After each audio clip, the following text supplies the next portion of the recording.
while we were in the process of adopting, which, by the way, we got to do right here through Pasco County, and even closer to home, we met our daughters here at church.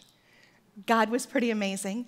And if God opens up the door for you to do something like that, then you kind of have to walk through it. And I wanted to introduce If-Then movement to you, so there's no better way to do that than to kind of tell you what If-Then movement is all about. About the time that we were going through the process of adoption, God started to kind of churn inside of my heart. And I will be honest with you, it was something like I had never felt before. And if you've gone through that, you know what I'm talking about.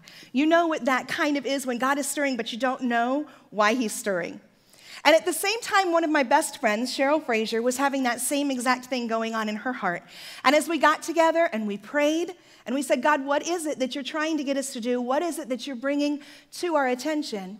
He kept laying one verse on both of our hearts. And the verse was found in 1 John chapter 3, verses 17 and 18.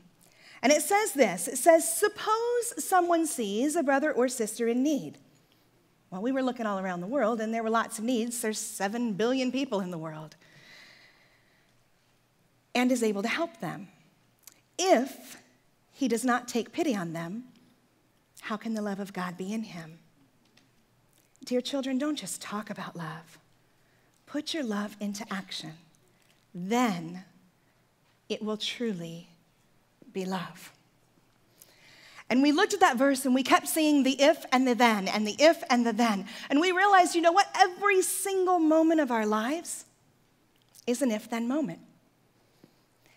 Every single moment that God gives you, you have an opportunity to say, if this is the case, then this is the reaction to how I react.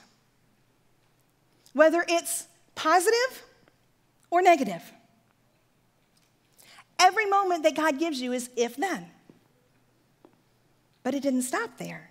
As we kept studying that verse, we realized the if-then wasn't enough. Because God calls us to action.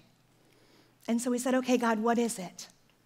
And as we prayed about it, we realized that it was movement. Not a movement that we want to suck you into, but movement for God. If every Christian said, okay, God, this is my if, and this is what I'm doing with it, so this is my then, and we move in a direction that makes him glorified, can you imagine what the world would think? Can you imagine how they'd feel God's love? That's if-then movement, just in a nutshell.